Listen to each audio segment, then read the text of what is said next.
इसी जब शर्म का पर्दा उठ जाता है तब आनंद की सुलभता होती है। क्योंकि संकोच कार्य होने में सबसे बड़ी बाधा है। भगवान विष्णु ने कहा कि तुम लोग देव और असुर एक दूसरे से अपने को श्रेष्ठ बताते रहते हो। अरे कभी गलबहियां डालकर तो देखो, हाथ मिला के तो देखो, तुम्हारी शक्ति बढ़ जाएगी, तुम्हें अपूर्व आनंद आएगा।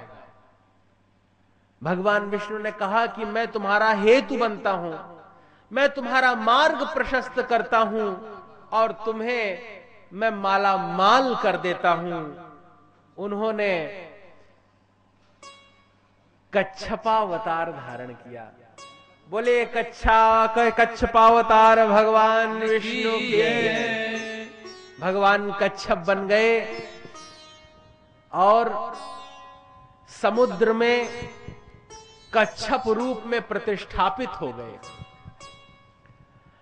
उन्होंने कहा कि कुछ ऐसा उपक्रम करेंगे जिसमें हम लोग समुद्र मथें, क्योंकि समुद्र का नाम रत्नाकर है। समुद्र रत्नाकर है, इसके अंदर रत्नों की खान है और सब अंदर ही अंदर है। अगर उसको निकाल लिया जाए तो यह पूरा ब्रह्मांड उस दिव्य ऐश्वर्य से शोभित होने लगेगा। तो उन्होंने वासुकी नाग को राजी किया कि तुम रस्सी बन जाओ, और मंदराचल पर्वत से अनुरोध किया कि तुम मथानी बन जाओ और आओ समुद्र मथे। समुद्र मथने का भी एक अलग सुख है। घर में देखते हैं जब माताएं खंभे में रस्सी से मथानी बांध देती हैं, नीचे पात्र रहता है, उसमें दधी रहता है, और जब वो हिल हिल कर आगे और पीछे होकर जिस भाव से मथानी मथती हैं, तो फिर उसमें जो स्नेह का मक्खन आता है उससे हम सब पुष्ट हुए। देखिए हमारी पुष्टि का राज क्या है। जब मथानी से मथा गया वो दधी, तब नवनीत निकला, और फिर नवनीत से घृत, क्योंकि दूध से दिया नहीं जलता, घी से दिया जलता। ये संसार में सारे कार्य होते हैं, लेकिन वो कार्य कब होंगे? जब वो स्थिति आ जाएगी तब होंगे। दूध है, बहुत दूध है, लेकिन उससे दिया नहीं जलेगा। दिया दूध को तो जमाना पड़ेगा दधी, और दधी को मथानी से मथना पड़ेगा, तब नवनीत निकलेगा, और नवनीत का भी सार घृत होगा। ये सार की बात है। जैसे आज हम भोजन करते हैं, 24 घंटे बाद कल वही भोजन रस बनता है, उसके 6 दिन बाद उस रस का सार भाग रक्त बनता है, और उसके 6 दिन बाद उस रक्त का सार भाग मांस बनता है, और उसके 6 दिन बाद उसका सार भाग मज्जा बनती, और उसके 6 दिन बाद उसका सार भाग अस्थि बनता है, और उसके 6 दिन बाद जो खाया गया है उसका अति सार रूप हमें सृष्टि के उत्पादक क्रम रूप में वह तेज बनता है हमारे शरीर में। ये 37 दिन की प्रोसेस है। आज जो खाया गया है वो 37 दिन बाद अगली सृष्टि उत्पन्न कर सकने की सामर्थ्य वाली कोई चीज बनेगी। प्रोसेस है। हर चीज प्रक्रिया में होती है। जो इस प्रक्रिया को समझ लेते हैं वो जीवन मुक्त हो जाते हैं, क्योंकि ये बार बार शरीर धारण करना यह भी एक प्रक्रिया है, और जो इस प्रक्रिया को समझ लेगा वो इससे मुक्त हो जाएगा।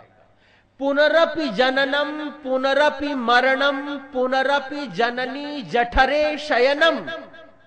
भगवान शंकराचार्य कहते हैं उसकी पीड़ा का क्या कहना। वह शिशु, उससे पूछो, जो 8-9 मास उस अंधकार भरी मां की कुक्ष के अंदर उल्टा लटका रहता है,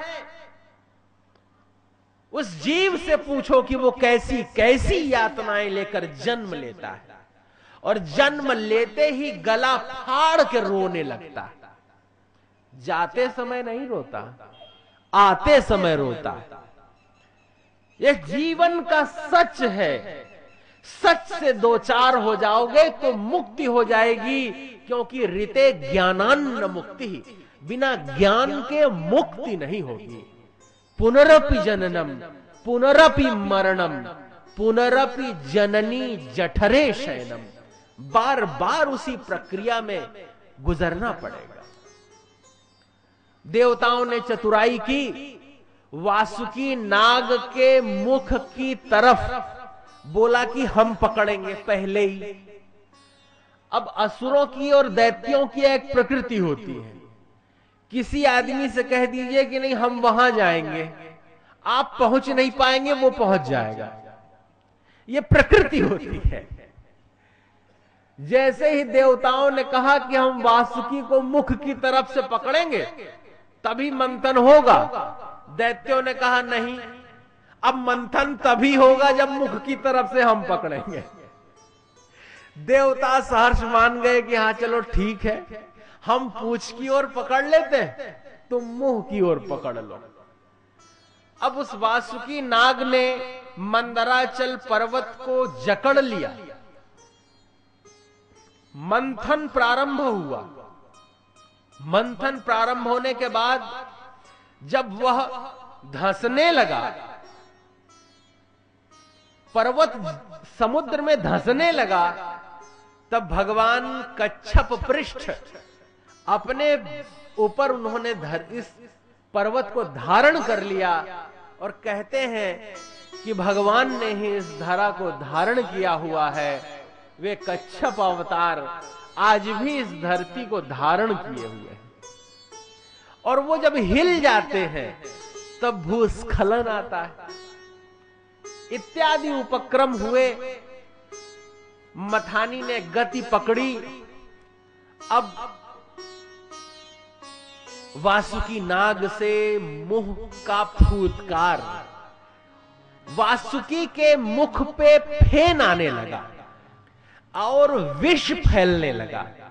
गति तेज होती जाती थी, लेकिन वासुकी के मुख से निकलते हुए झाग के ताप के कारण दैत्यों का वर्ण काला पड़ने लगा। वे चूंकि स्वयं उन्होंने वो लिया था, तो वे सन्नद्ध होकर मथने लगे। गति तेज होती गई, और जैसे ही गति बहुत तेज हुई तो एक विषकुंभ निकला।